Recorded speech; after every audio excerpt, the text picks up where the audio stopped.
Helicopter দুর্ঘটনার পর ইরানের প্রেসিডেন্ট ইব্রাহিম রাইসি ও পররাষ্ট্রমন্ত্রী হুসেইন আমির আবদুল্লাহিয়ান সহ তাদের সঙ্গীদের খোঁজ পাওয়া যাচ্ছে না। সেখানে বৈরী আবহাওয়ার কারণে উদ্ধার কাজ ব্যাহত হচ্ছে। আজ রোববার দেশটির পূর্ব আজারবাইজান প্রদেশের জোলফা এলাকার কাছে দুর্ঘটনাটি ঘটে। সেখানে ভারী বৃষ্টি ও ঘন কুয়াশার কারণে 5 মিটারের বেশি দূরত্বে কিছু দেখা যাচ্ছে না।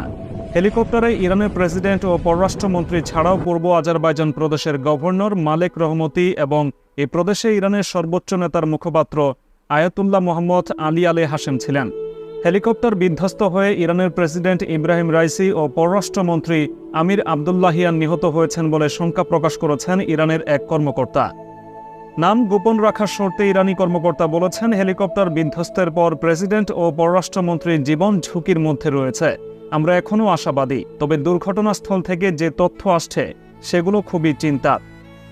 ইরানের রাষ্ট্রীয় সংবাদ মাধ্যম ইরনা নিউজ জানিয়েছে, যেখানে হেলিকপ্টারটি বিধ্বস্ত হয়েছে সেখানকার আবহাওয়া বেশ বিরূপ এবং কুয়াশাচ্ছন্ন, যা উদ্ধার অভিযানকে ব্যাহত করছে।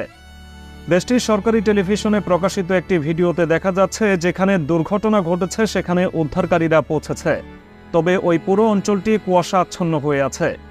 সরকারি টিভিতে আরও দেখানো হয়েছে, প্রেসিডেন্ট রাইসির জন্য পুরো দেশ জুড়ে দোয়া করা হচ্ছে।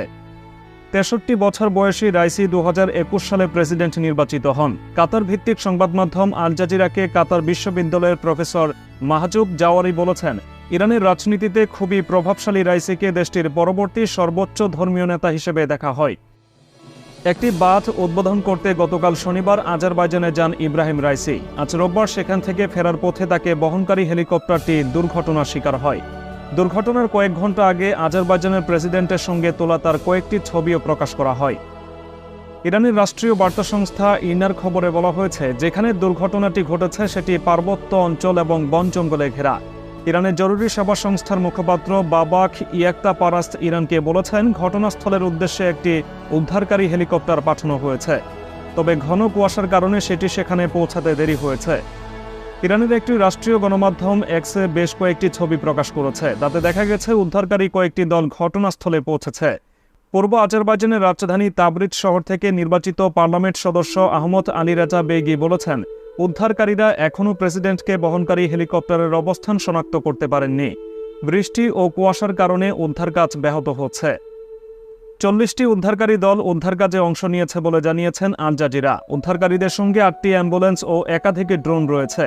এসব সত্ত্বেও হেলিকপ্টারটি না খুঁজে পাওয়ার কারণ সম্পর্কে ধারণা দিতে গিয়ে তেহরান বিশ্ববিদ্যালয়ের অধ্যাপক ফুয়াদ ইজাদি বলেছেন, হয়তো দুর্ঘটনাটি খুবই মারাত্মক হয়েছে, বা যেখানে দুর্ঘটনাটি হয়েছে সেখানে যোগাযোগের নেটওয়ার্ক নেই, তাই হেলিকপ্টারটি খুঁজে পাওয়া যায়নি। আমাদের আরও অপেক্ষা করতে হবে।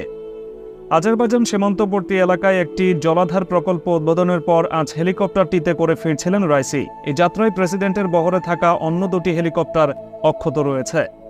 ইরানের সংবাদ মাধ্যম তাসনিম নিউজের খবরে বলা হয়েছে, হেলিকপ্টারটি দুর্ঘটনার কবলে পড়ার খবর জানা গেছে সেটি থেকে আসা একটি জরুরি ফোন কলে। হেলিকপ্টারে প্রেসিডেন্টের সঙ্গে থাকা কর্মকর্তারাই ওই ফোন কল করেছিলেন, তবে কথা শেষ হওয়ার আগেই সংযোগটি বিচ্ছিন্ন হয়ে যায়। এদিকে যদি এই দুর্ঘটনায় রাইসি নিহত হন, তাহলে দেশের দায়িত্ব নেবেন ভাইস প্রেসিডেন্ট মোহাম্মদ মুখবার। ইরানের সংবিধানে বলা আছে, প্রেসিডেন্টের মৃত্যু হলে সর্বোচ্চ ধর্মীয় নেতার অনুমোদন সাপেক্ষে দায়িত্বভার গ্রহণ করবেন ভাইস প্রেসিডেন্ট। ইরানের সংবিধানে আরও বলা আছে, সর্বোচ্চ ধর্মীয় নেতা হলেন রাষ্ট্রের প্রধান, আর প্রেসিডেন্ট হলেন সরকার প্রধান এবং সেকেন্ড ইন কমান্ড। যদি সেকেন্ড ইন কমান্ড অর্থাৎ প্রেসিডেন্টের আকস্মিক মৃত্যু হয়, তাহলে ভাইস প্রেসিডেন্ট ক্ষমতা গ্রহণ করবেন এবং 50 দিনের মধ্যে তিনি নতুন নির্বাচন আয়োজন করবেন, যেটির মাধ্যমে দেশে আবার নতুন প্রেসিডেন্ট নির্বাচিত করা হবে।